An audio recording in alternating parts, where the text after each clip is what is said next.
आज हम लोग पढ़ने जा रहे हैं लॉ ऑफ मास एक्शन।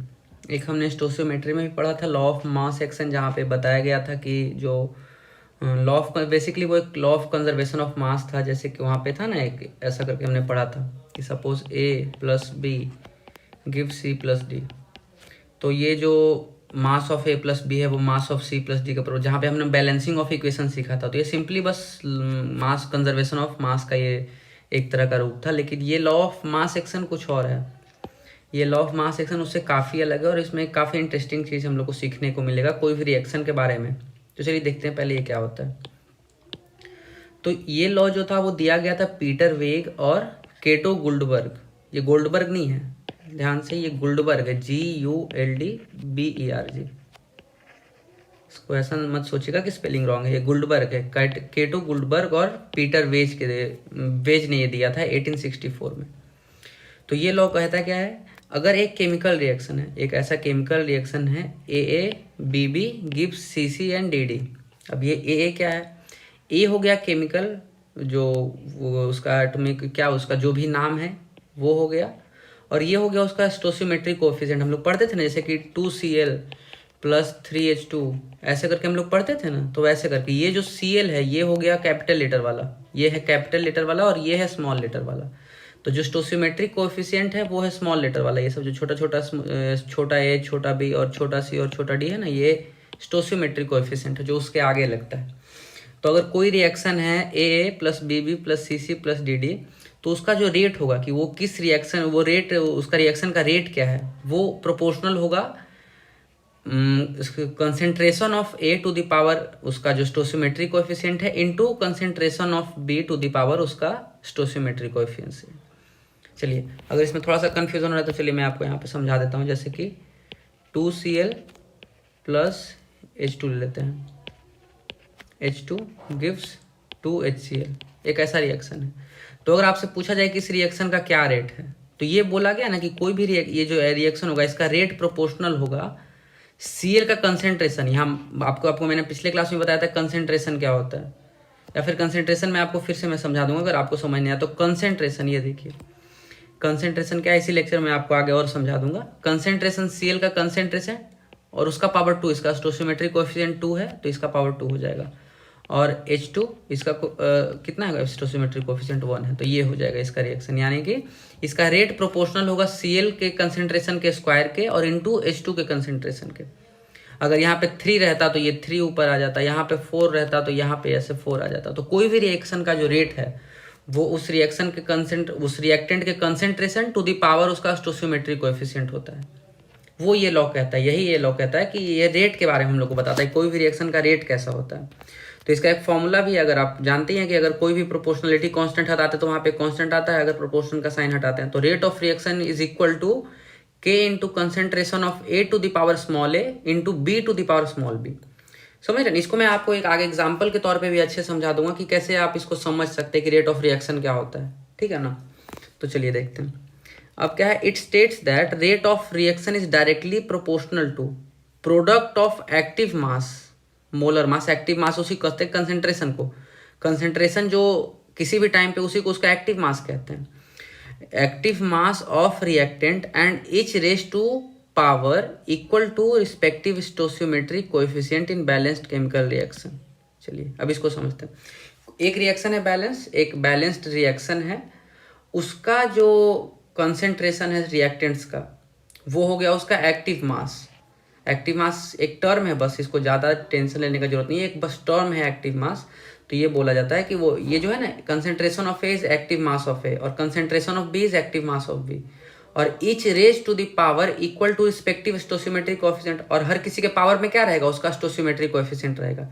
यही उस रिएक्शन का रेट होगा, ठीक है ना। तो आगे जाके हम लोग इसमें बहुत सिंपल चीज़ है, ये दिखने में भी नया नया देख रहे होगे तो लग रहा होगा बहुत ज़्यादा चीज़ है, लेकिन आप आगे जाके जब पढ़िएगा तब समझेगा बहुत सिंपल सी चीज़ है, इससे कुछ डरने का जरूरत नहीं है। ये बहुत ही सिंपल सा फॉर्मूला जिसको यूज करना होता है। आपको कंसेंट्रेशन दिया रहेगा, उसका स्टोशियोमेट्रिक कोएफिशिएंट आपको पता ही रहेगा, सिंपली वहाँ पे वैल्यू पुट करके रेट निकाल लेना होता है, सिर्फ रेट। आपको इसमें कुछ फिजिकली समझने का जरूरत नहीं कि रेट में क्या क्या होता होगा, अंदर अंदर कैसे कैसे दो मॉलिक्यूल टकरा रहा होगा, ऐसा कुछ सोचने का जरूरत नहीं है। सिंपली बस रेट समझना है कि रेट होता क्या है और रेट निकालना है बस। चलिए अब देख लेते हैं कि एक्टिव मास क्या होता है। तो डाइल्यूट सॉल्यूशन है, जैसे कि एक पानी में घुला हुआ सॉल्यूशन है, पानी में नमक घुला हुआ है, तो इसका कंसेंट्रेशन हो जाएगा उसका मोलर मास, यही इसका एक्टिव मास हो जाता है, यही कंसेंट्रेशन इसी को कह सकते हैं। ये लगभग लगभग उसके मोलर मास के बराबर होता है, ठीक है, एक्टिव मास जो भी है।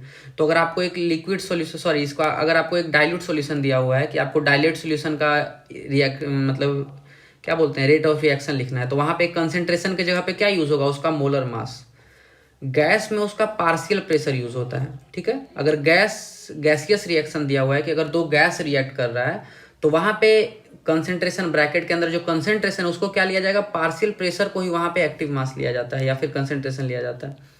सॉलिड्स और लिक्विड्स के लिए क्या होता है, एक्टिव मास 1 होता है, क्योंकि आपको पता है ना सॉलिड्स फैलता नहीं है ना सिकुड़ता है, तो वो कितना भी रिएक्ट करे ना रिएक्ट करे उस पर कंसेंट्रेशन पे कोई खास असर पड़ता नहीं है। अगर 1 kg हम चीनी और 1 kg नमक लेके मिला देंगे तो ऐसा नहीं है कि वो मिला करके 10 kg कुछ मतलब सॉरी, अगर एक लीटर चीनी मतलब मीटर क्यूब का एक ले रहे हैं एग्जाम्पल, कि अगर 1 लीटर चीनी लिया जाए और 1 लीटर ऐसे करके नमक लिया जाए, दोनों को मिक्स करने पे वो 10 लीटर कुछ नहीं बनाएगा, वो हमेशा 2 ही लीटर रहेगा, लगभग 2 लीटर ही रहेगा।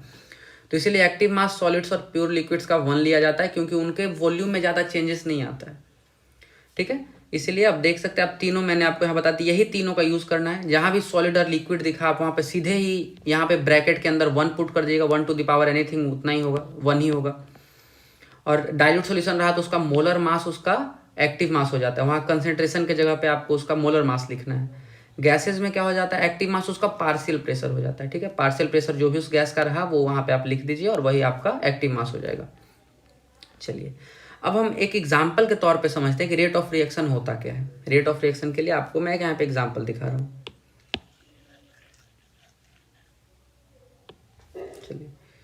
चलिए बचपन से हम लोग कभी भी क्या बोलते हैं कि कोयले का चूल्हा देखे होंगे ना, कोयले का अगर ऐसे करके एक चूल्हा होता है जो जिसमें कोयला डाला जाता है, ऊपर से ऐसे आग लगता है यहाँ पे, ठीक है। तो आप क्या देखते हैं, स्टार्टिंग में कोयला उसमें भर दिया जाता है पूरी जो कि रिएक्टेंट, आप इसको कोयले को रिएक्टेंट मान लेते हैं, तो यहाँ पे कोयला पूरा भर दिया जाता है। अब इसमें धीरे से आग लगाया जाता है, ठीक है।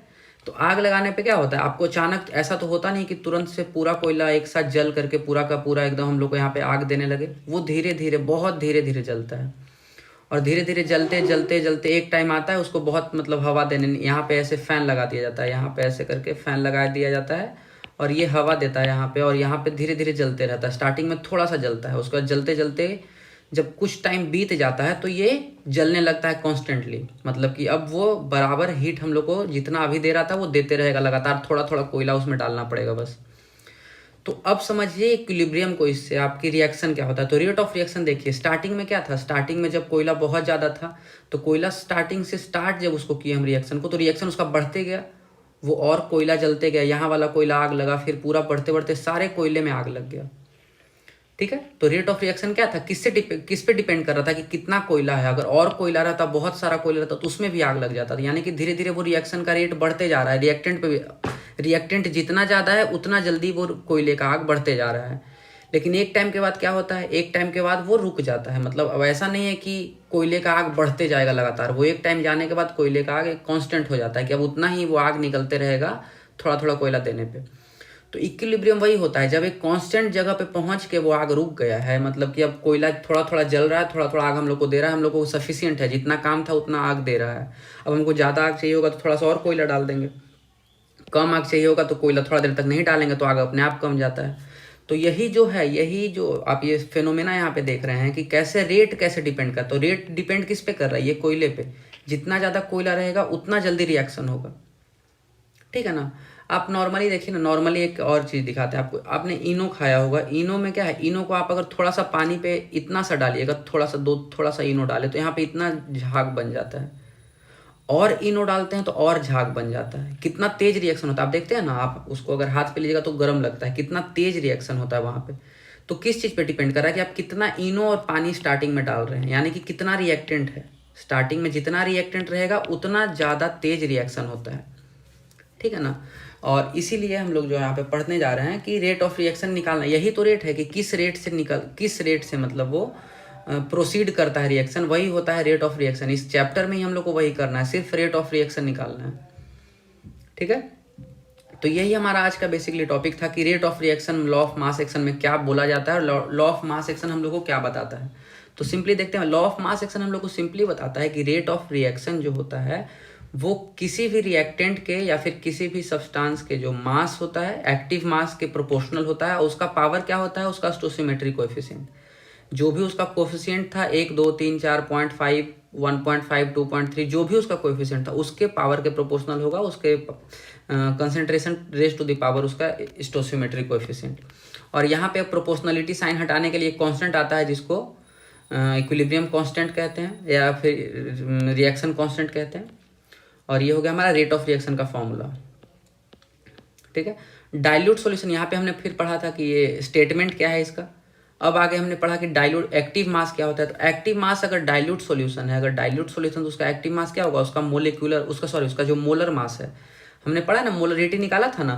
मोलरिटी क्या होता है, मोलरिटी उसी को हम लोग वहाँ पे एक्टिव मास कर लेते हैं। फॉर गैस के लिए क्या होता है, एक्टिव मास जो होता है वो पार्शियल प्रेशर ऑफ गैस के बराबर होता है। ठीक है, और सॉलिड्स और प्योर लिक्विड्स के लिए जो एक्टिव मास होता है वो 1 होता है। ये तीनों अलग अलग, जहाँ जैसा रिएक्शन आपको दिया रहेगा, आपको अगर डाइल्यूट सॉल्यूशन का रिएक्शन दिया हुआ है, गैसियस रिएक्शन दिया हुआ है, सॉलिड या लिक्विड में रिएक्शन दिया है, तो वहाँ पे अलग अलग तरीके से यूज़ करना है। ठीक है, वो आपको खुद ही क्वेश्चन देख के समझ में आएगा ना।